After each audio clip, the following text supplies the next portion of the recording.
Vamos a orar y vamos a pedir dos cosas al Señor. Vamos a pedir que nos asombre y vamos a pedir que salve. Vamos a orar.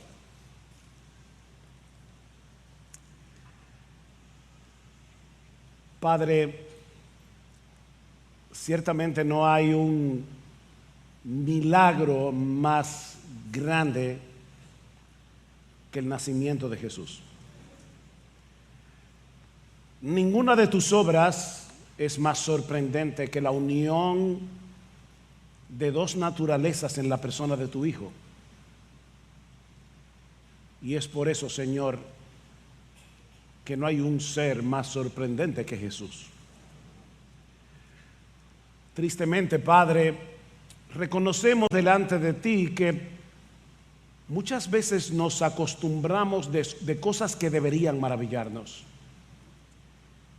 Y por eso ahora te pedimos, Padre bueno, que vengas por tu Espíritu y por medio de tu palabra abras los ojos de nuestra fe para que nosotros hoy podamos contemplar a Cristo en su gloria. Y si Él nos maravillaba, que hoy nos maraville más. Pero también te rogamos, Señor, por aquellos que están en medio nuestro, entretenidos con muchas cosas que distraen su atención del verdadero tesoro que es Jesús. Por favor, despiértalos, Señor, y sálvalos hoy, aquí, ahora, por el poder de tu palabra, porque te lo pedimos en el precioso nombre de Cristo. Amén. Una de las escenas más paradójicas que encontramos en los evangelios es la que vemos en el capítulo 8 del Evangelio de Mateo, específicamente en los versículos 23 al 27. Luego de un día sumamente agotador, el Señor sube a la barca con sus discípulos para pasar al otro lado del mar de Galilea, improvisa una cama en la popa de la barca y se queda profundamente dormido. En algún punto de la travesía se levanta una tempestad tan grande, Mateo dice que se levantó un maremoto, que las olas comienzan a cubrir la barca. Pero Jesús está tan exhausto que ni el movimiento de la barca, ni el ruido de la tormenta, ni el griterío de los apóstoles pueden despertarlo. En su desesperación, los discípulos comienzan a gritar: Señor, sálvanos, que perecemos. Y esta vez, por fin, Jesús abre los ojos, contempla a sus aterrados discípulos y les dice en tono de reproche: ¿por qué teméis, hombres de poca fe? Yo no sé honestamente qué pudo haber pasado por la mente de los apóstoles en este momento, pero déjenme especular un poco. Tal vez fue algo como esto: ¿cómo que por qué tenemos temor? ¿Qué pregunta? El cielo se nos está cayendo encima, la barca se está llenando de agua, tú estás profundamente dormido. ¿Acaso no tenemos todas las razones del mundo para tener miedo? Pero entonces ocurre algo sorprendente. Es la parte realmente sorprendente de esta historia. Jesús se pone de pie, reprende al viento y al mar, como lo haría un papá con un niño molestoso. Calla, enmudece. Y dice en Marcos capítulo 4 versículo 39 que el viento cesó, y ahora escuchen, y se hizo gran bonanza. Obviamente lo normal habría sido que el viento y las olas comenzaran a aquietarse poco a poco, pero eso no fue lo que sucedió. La orden de Jesús fue suficiente para que el mar se pusiera como un plato, como un espejo, en un segundo. Y si los discípulos habían tenido temor de la tempestad, ahora estaban aterrados por Jesús. Dice en el Evangelio de Marcos que entonces temieron con gran temor. Jesús les daba más miedo que la tempestad. Y se decían unos a otros: ¿y qué hombre es este que aún los vientos y el mar le obedecen? En otras palabras, ellos no sabían en cuál categoría colocar a Jesús. ¿Ven la pregunta? ¿Qué hombre es este? Unos minutos antes estaba tan cansado que nada podía despertarlo. Y unos minutos después le estaba dando órdenes a los elementos de la naturaleza.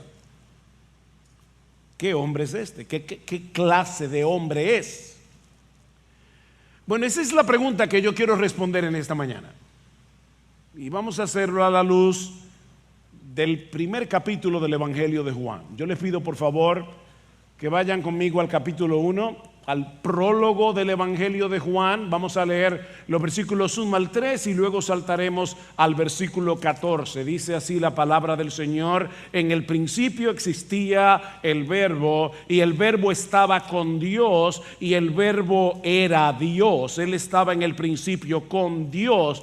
Todas las cosas fueron hechas por medio de Él, y sin Él nada de lo que ha sido hecho fue hecho. Versículo 14: y el Verbo se hizo carne y habitó entre nosotros, y vimos su gloria, gloria como del unigénito del Padre, lleno de gracia y de verdad.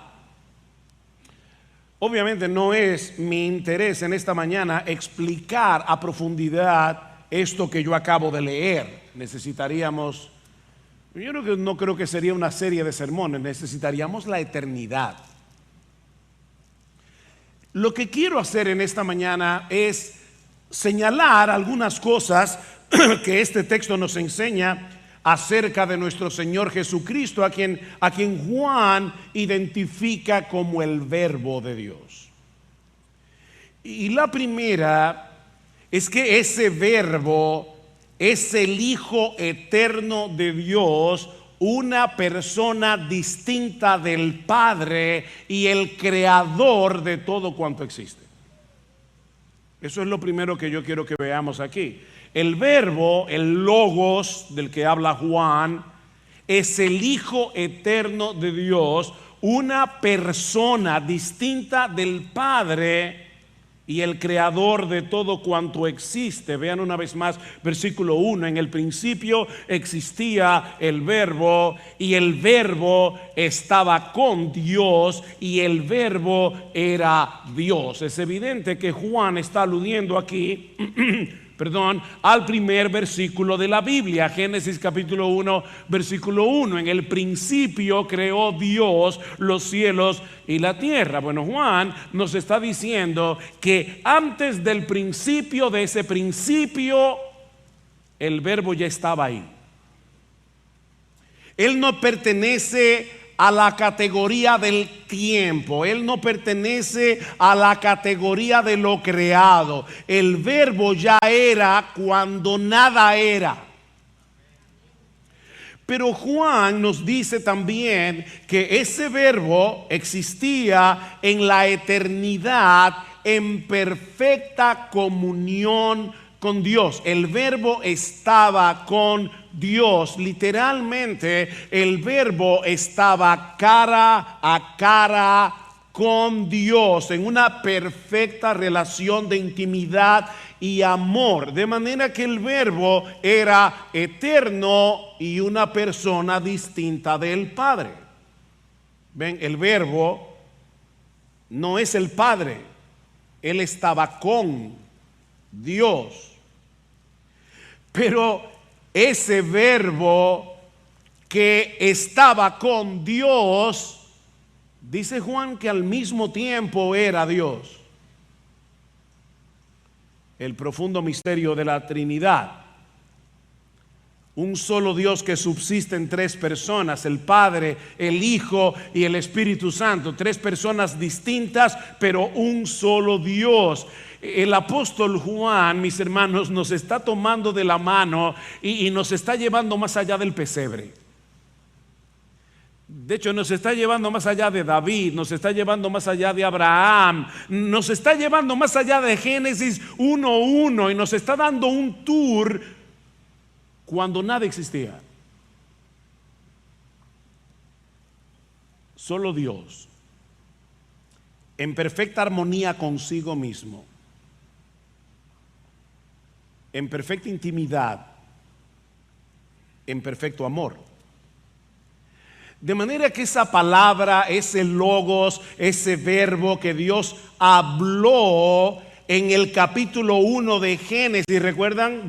Dios creó todo por su palabra. Lo que Juan está diciendo es que esa palabra que Dios habló en el capítulo 1 del Génesis para que todo viniera a la existencia era en realidad una persona. Esa palabra de Génesis 1 era una persona, es una persona, la segunda persona de la Trinidad. Versículo 2, Él estaba en el principio con Dios, Él, no ello, no eso. Él estaba en el principio con Dios. Todas las cosas por Él fueron hechas. Como dice la Reina Valera del 60, me gusta más esa traducción. Todas las cosas por Él fueron hechas y sin Él nada de lo que ha sido hecho fue hecho. ¿Se dan cuenta, hermanos, que Juan quiere ser redundante aquí? Todas las cosas por Él fueron hechas. Ya, ok, lo entendí. Y sin Él nada de lo que ha sido hecho fue hecho. Si todas las cosas obviamente fueron hechas por el Verbo, entonces no existe nada que no haya sido hecho por Él. Desde las inmensas galaxias hasta los elementos microscópicos que no se pueden ver a simple vista. Los astrónomos estiman que en el universo observable, porque como decía Einstein, el universo es infinito pero limitado. El universo tiene un límite, obviamente, pero para nosotros es infinito. No lo podemos medir. Bueno, los astrónomos estiman que en este universo observable existen al menos unas 100,000 millones de galaxias en el observable. Obviamente ese número puede ser y debe ser muchísimo mayor porque los telescopios más potentes son muy limitados en su alcance en comparación con el tamaño del universo. Y solo en nuestra galaxia, es decir, la Vía Láctea, se estima que hay alrededor de entre 100,000 y 400,000 millones de estrellas, solamente en la nuestra. ¿Y saben lo que dice el Salmo 147:4? Que Cristo conoce cada una de esas estrellas y le puso nombre. Son sus mascotas.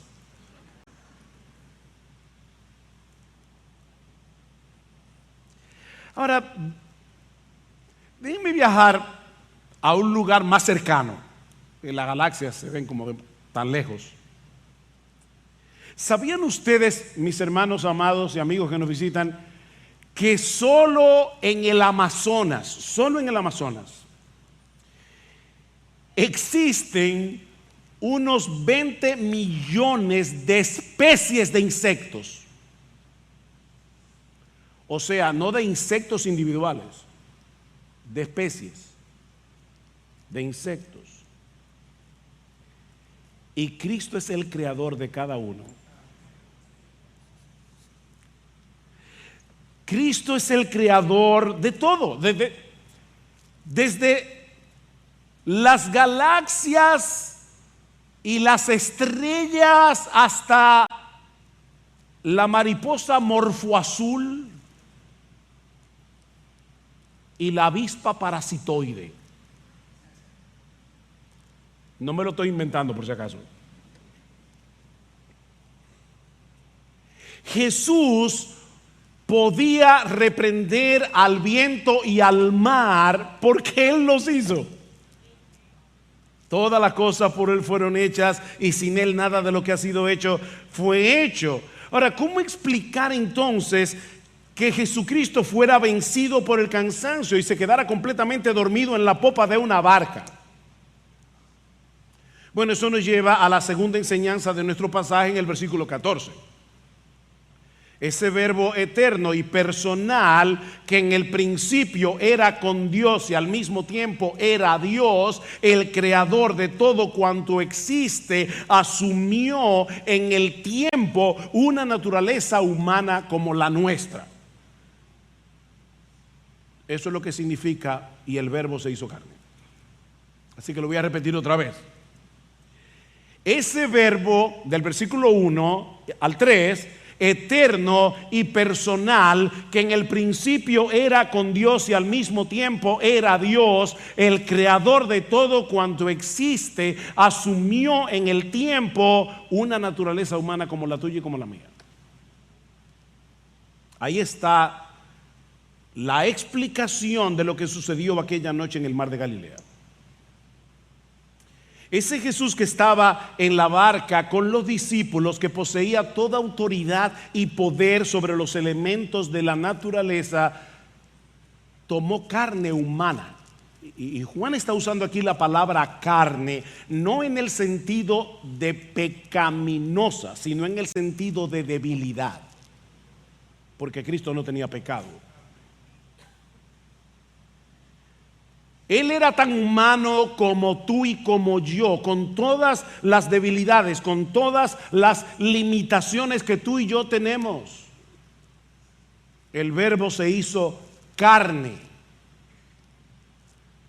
Alguien dijo una vez: el Cristo que anduvo por los caminos polvorientos de Galilea era el Dios que había transitado los caminos de las galaxias.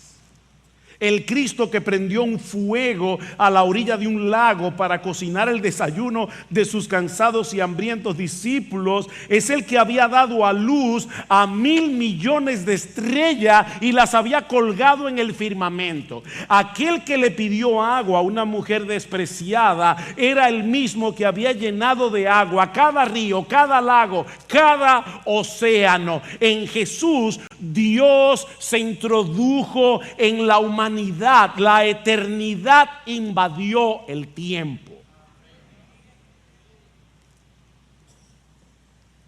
¿Y sabes por qué lo hizo? Porque de tal manera amó Dios al mundo. Ahí está la respuesta. Fue por amor. Porque de tal manera amó Dios al mundo que dio a su Hijo unigénito. Lo dio para que todo aquel que en Él cree no se pierda, mas tenga vida eterna. Lo que hizo necesaria, mis hermanos y amigos, la encarnación del Verbo fue una sorprendente combinación entre la justicia y el amor de Dios. La justicia y el amor de Dios. El Dios infinitamente justo en su amor quiso salvar a un grupo de hombres y mujeres que merecían todo el peso de su ira, y lo hizo de tal manera que su justicia quedó intacta. Para nosotros esto resulta incomprensible porque estamos tan habituados al pecado que no podemos siquiera concebir que Dios se tome tantas molestias para resolver ese problema. ¿Acaso no podía Dios pasar por alto nuestras faltas y declarar una amnistía universal? No podía. No podía, de ninguna manera. Es absolutamente imposible que un Dios infinitamente justo deje el pecado sin castigo. No, eso no es posible. Si lo hiciera, no sería bueno.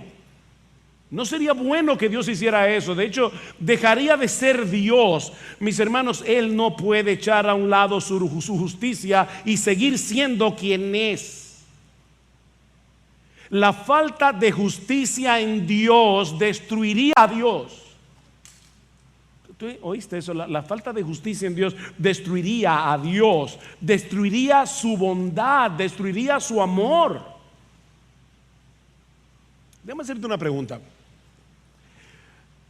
Honestamente, ¿te gustaría que los jueces dominicanos declararan mañana una amnistía general, liberaran a todos los criminales que están presos y decidieran pasar por alto todos los cargos de todos los que sean acusados de corrupción de ahora en adelante?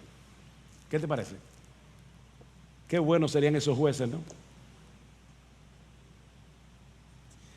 En lo más profundo de nuestro ser, todos quisiéramos vivir en un país donde nadie se salga con la suya, ¿no es así? Donde los malhechores se sientan temor de infringir la ley. Mis hermanos, cuando las autoridades de una nación no castigan a los transgresores, están desprotegiendo a la ciudadanía. Un país sin justicia es un país caótico. Bueno, llevemos esto a una escala mayor. ¿Se imaginan lo que sería la vida en este mundo si la historia humana no concluyera en un juicio? De este lado de la eternidad, muchos delitos quedan impunes porque la justicia humana nunca será perfecta. Ningún juez terrenal es infalible cuando juzga, y lamentablemente aquí se compran sentencias. Pero algún día habrá justicia en este mundo. Algún día habrá justicia. Porque todos compareceremos ante el tribunal de Dios, desde el más pequeño hasta el más grande, y cada uno recibirá lo que justamente se merece. Ninguna transgresión, ninguna, por pequeña que sea, por pequeña que parezca a nuestras conciencias, quedará sin castigo en ese día, ni una sola. Dice en Hebreos capítulo 4 versículo 13 que todas las cosas están desnudas y abiertas a los ojos de aquel a quien tenemos que darle cuenta. Compareceremos ante un juez que conoce nuestras vidas hasta el más ínfimo detalle. Él no necesita de pruebas, Él no necesita de testigos, porque Él estaba ahí cuando tú pecaste.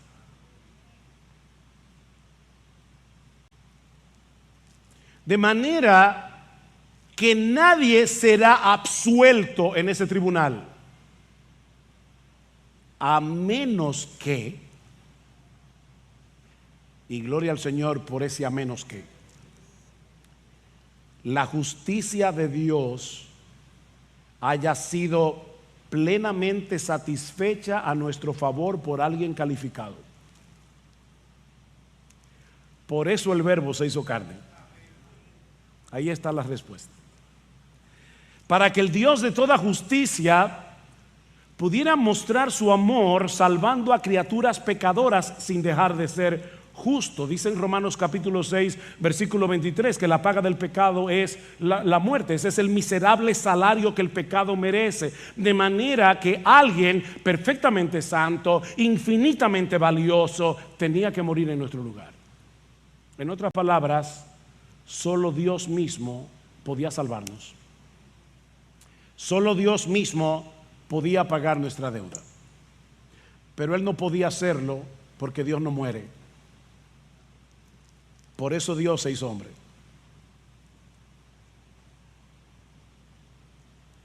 Solo como hombre podía morir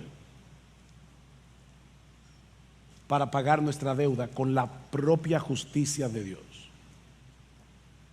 El Salvador tenía que ser Dios y tenía que ser hombre, no podía ser de otro modo. Dios mismo tenía que venir y hacerse como uno de nosotros, introducirse en el tiempo, en un cuerpo de carne y cubrir su gloria divina con el velo de su humanidad.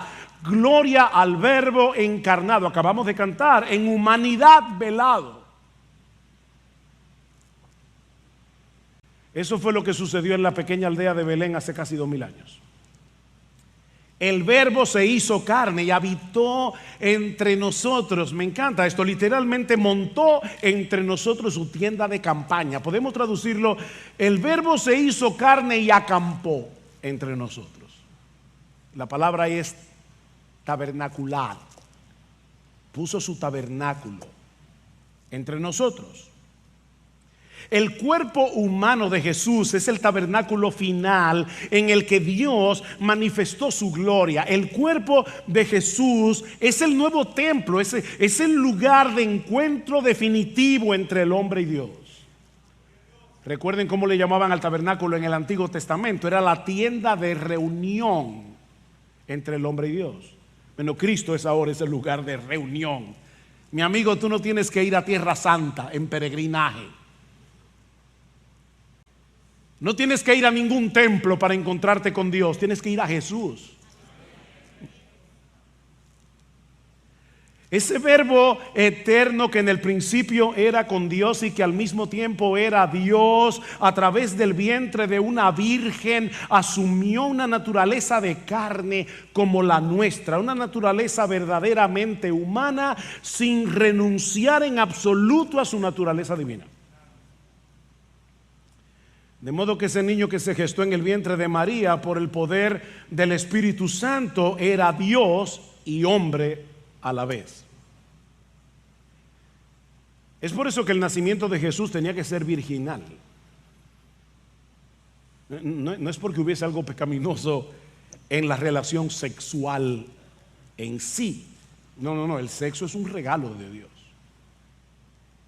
que no tiene en sí mismo nada de pecaminoso, siempre que se disfrute dentro del contexto del compromiso matrimonial, como dice en Hebreos capítulo 13 versículo 4. El sexo es un regalo de Dios. La razón por la que Cristo tenía que nacer de una virgen es precisamente por el hecho de que ese niño era al mismo tiempo el preexistente Hijo de Dios. Pastor, me lo puso complicado.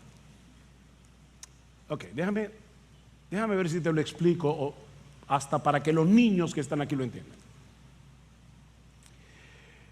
Cuando un espermatozoide y un óvulo se unen, dan inicio a la vida de una nueva persona.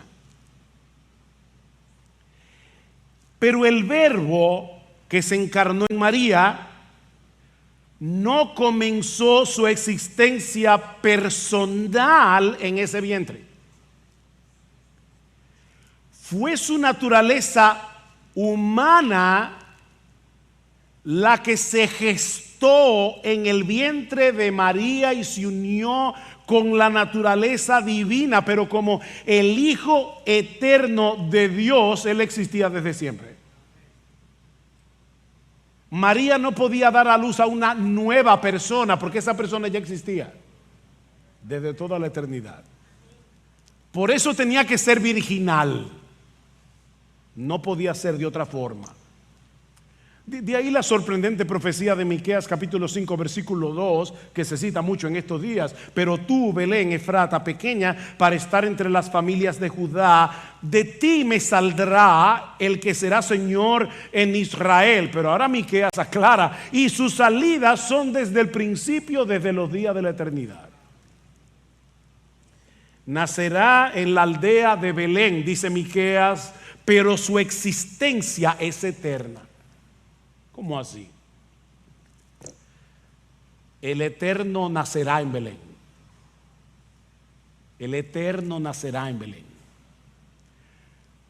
Porque el que se encarnó en el vientre de la Virgen María es el Hijo no creado de Dios. verdadero Dios, verdadero hombre. Eso escapa, mis hermanos, por completo, eso escapa por completo a nuestra capacidad de comprensión. No en balde el apóstol Pablo dice en 1 Timoteo capítulo 3, grande es el misterio de la piedad. Dios fue manifestado en carne. Eso es un mega misterio.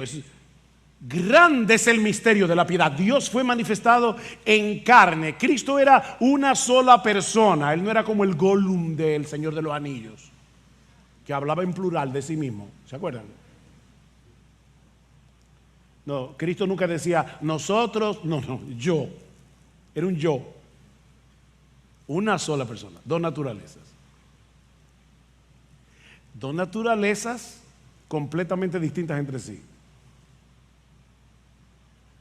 Dios es todopoderoso, el hombre no lo es. Dios lo sabe todo, el conocimiento del hombre es limitado. Dios está en todas partes a la vez, el hombre está confinado en el tiempo y en el espacio. ¿Cómo puede ser entonces que un individuo posea esas dos naturalezas y aún así continuar siendo una sola persona? Respuesta: no tengo la menor idea. Nadie lo sabe. Nadie lo sabe. Jesús es lo más extraordinario que alguna vez haya pisado esta tierra. Una sola persona, dos naturalezas. Pero mis hermanos, esa realidad es evidente en todo el ministerio terrenal de Jesús. Puede caer exhausto en la popa de una barca y luego calmar el mar en tempestad. Asciende a los cielos cuando concluye su obra. O sea, Jesús físicamente está en el cielo, en un solo lugar a la vez, en un solo lugar. Todavía la naturaleza humana de Jesús sigue siendo humana, aunque glorificada. Jesús en su naturaleza humana está en un solo lugar ahora mismo, a la diestra del Padre. Y al mismo tiempo ha prometido estar con nosotros todos los días hasta el fin del mundo. Verdadero Dios, verdadero hombre. Pero hay algo más en nuestro texto. Una tercera enseñanza. Hoy mis puntos son larguísimos. Los que están tomando nota van a pasar mucho el trabajo. Ese verbo eterno que se hizo carne y habitó entre nosotros, nos revela al Padre como el Padre nunca antes había sido revelado. Ese verbo eterno que se hizo carne y habitó entre nosotros nos revela al Padre como el Padre nunca antes había sido revelado. Dice, y el verbo se hizo carne y habitó entre nosotros y vimos su gloria, gloria como del unigénito del Padre, lleno de gracia y de verdad. Y luego en el versículo 18, nadie ha visto jamás a Dios, el unigénito Dios. Yo sé que la Reina Valera dice el unigénito Hijo. No. La mayoría de los manuscritos más confiables dicen el unigénito Dios que está en el seno del Padre. Él le ha dado a conocer. La palabra allí es, Él le ha hecho la exégesis. De ahí es que viene la palabra exégesis. Cuando tú y yo estudiamos la Escritura y extraemos su significado, estamos haciendo una exégesis. Bueno, lo que el texto está diciendo es que el unigénito Hijo es el que le hace la exégesis al Padre.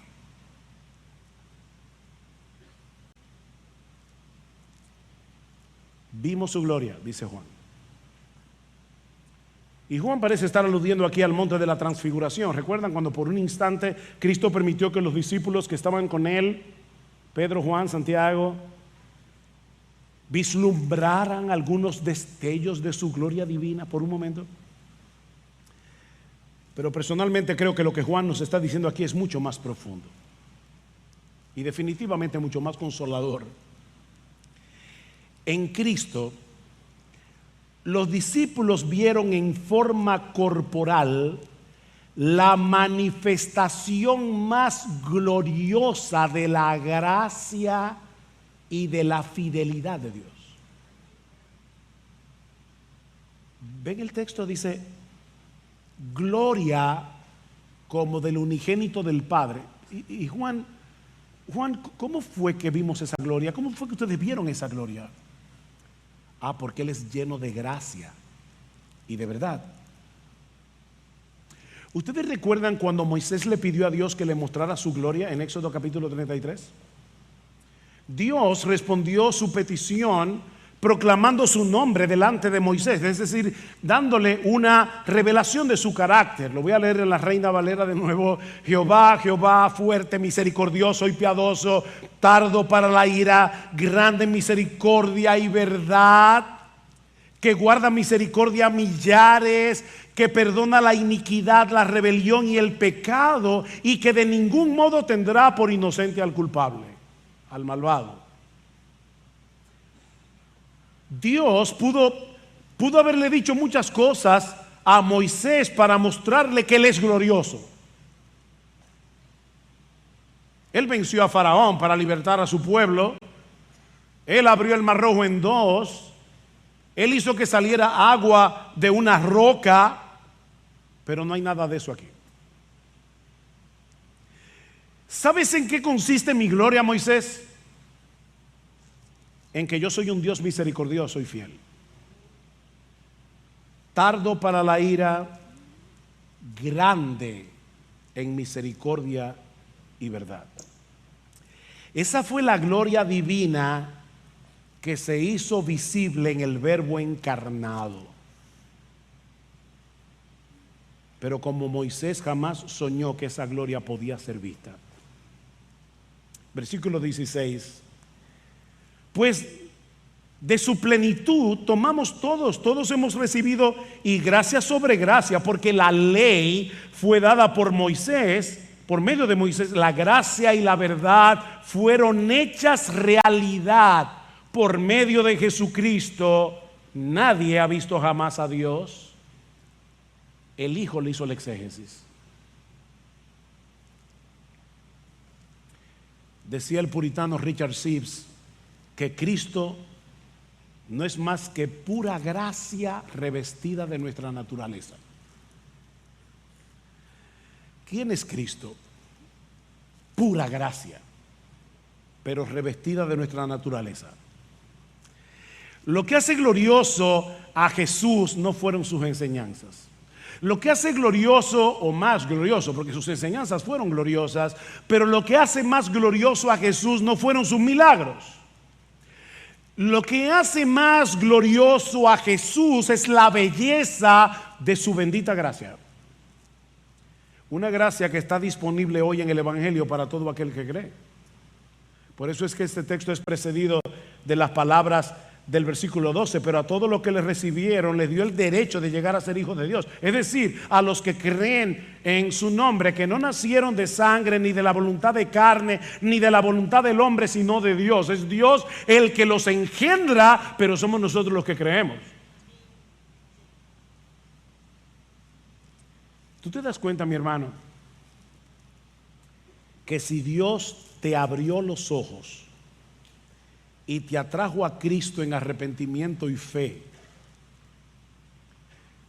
tú posees el mayor tesoro, la más grande bendición, el mayor de los privilegios que un ser humano podrá disfrutar jamás?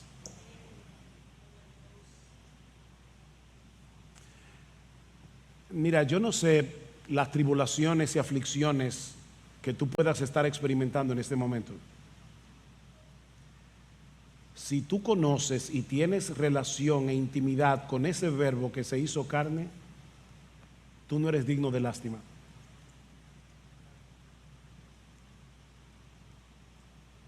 Escucha lo que dice Pablo en Efesios capítulo 2. Luego de describir lo miserable que era nuestra condición sin Cristo. Y por favor, mientras leo, nota las expresiones superlativas de Pablo. Pero Dios, nosotros éramos unos miserables todos, pero Dios, que es rico en misericordia, Él no es misericordioso, no. Él es rico en misericordia. Por su gran amor con que nos amó.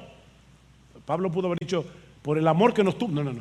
Por su gran amor con que nos amó, aún estando nosotros muertos en pecado, nos dio vida juntamente con Cristo. Por gracia sois salvos. Y juntamente con Él nos resucitó. Y asimismo nos hizo sentar en los lugares celestiales con Cristo Jesús. ¿Saben para qué? Para mostrar en los siglos venideros las abundantes riquezas de su gracia en su bondad para con nosotros en Cristo Jesús.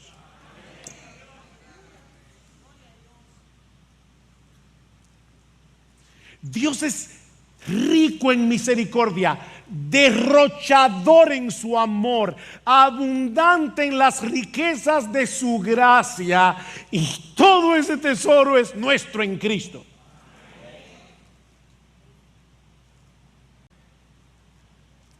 A pesar de nuestros pecados y debilidades que todavía cometemos. Dice Jonathan Edwards que Cristo murió para demostrar que el amor del Señor es un océano sin orillas y sin fondo. Cristo murió para demostrar que el amor de Dios es un océano sin orilla y sin fondo.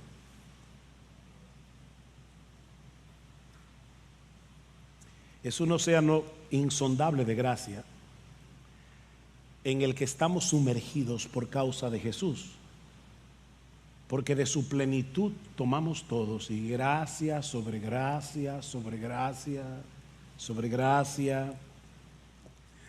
Alguien dijo una vez: mi amigo, si tú estás aquí en esta mañana y tú no tienes a Cristo, escucha esto. Y si tú estás aquí en esta mañana y tienes a Cristo, escucha esto. El Evangelio es la invitación a permitir que el corazón de Cristo nos colme de alegría, porque ya hemos sido encontrados, rescatados e incluidos.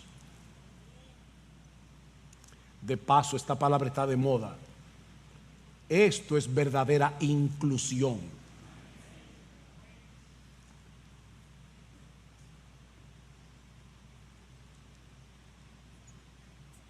Hoy cantamos Tu gracia es mayor, ¿verdad? Si grandes son mis pecados. Ahora se me fue la canción. Mis faltas son muchas, su gracia es mayor. ¿Saben que ese himno, yo creo que se basó en una carta de John Newton, que escribió nada más y nada menos que en marzo de 1767? John Newton era famoso por sus cartas. Era un pastor que pastoreaba a través de cartas y a través de su persona, obviamente en su iglesia. Pero John Newton le escribió una carta a un amigo que parece que estaba pasando por un momento de dificultad, y le dice: no dejes que tus sentimientos te desanimen, porque si nuestro porque si nuestro médico es todopoderoso, nuestra enfermedad no puede ser incurable. Y si no desecha ninguno que venga a Él, ¿por qué deberías temer? Nuestros pecados son muchos, pero mayores sus misericordias. Nuestros pecados son grandes, pero su justicia es mayor.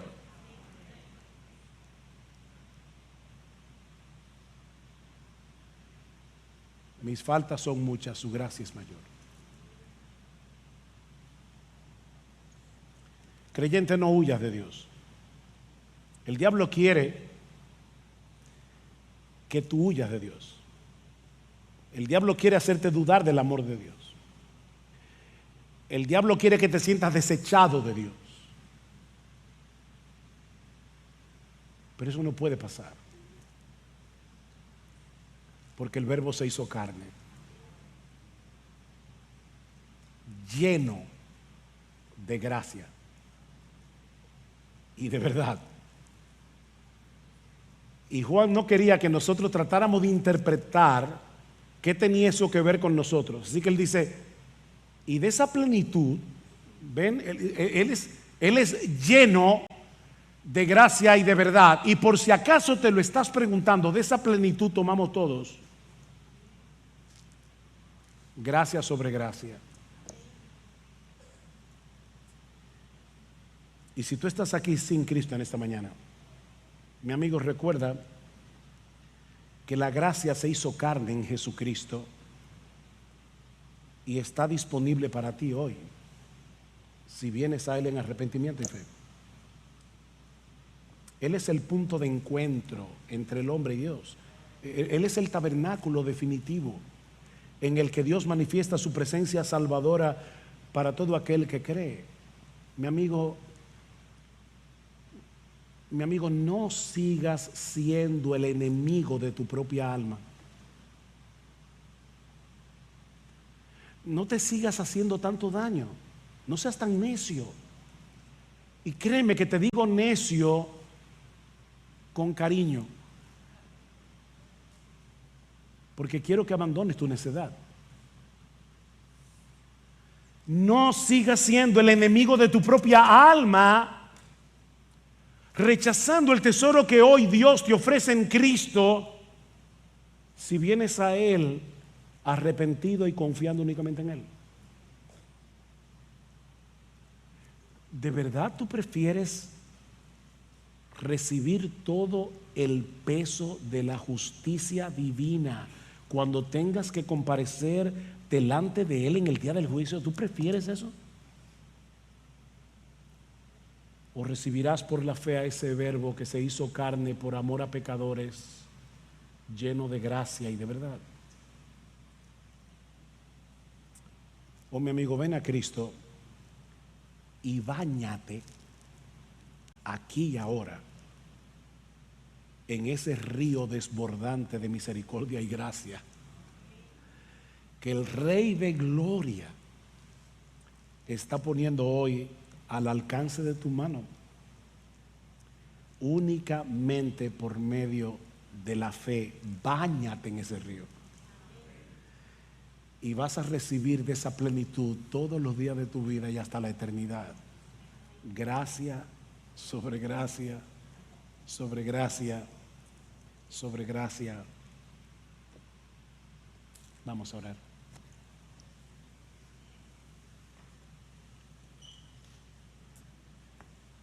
Padre bueno, ¿cómo podemos nosotros hoy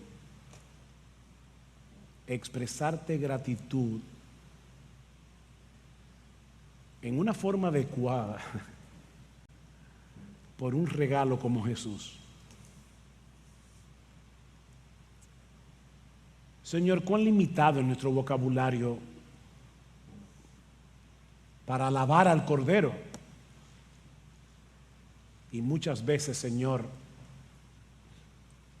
cuán tacaño es nuestro corazón para alabar tanta misericordia. Perdónanos, Señor, por no apreciar en su justa medida el regalo que tú nos has dado en Cristo. Perdónanos, Señor. Pero te habíamos pedido al principio de este servicio, te pedimos dos cosas: que nos asombres y que traigas salvación en medio nuestro. Asombra a tus hijos, Señor, y salva a los perdidos, porque te lo pedimos en el precioso, precioso, precioso y grande nombre de nuestro gran Dios y Salvador, Jesucristo.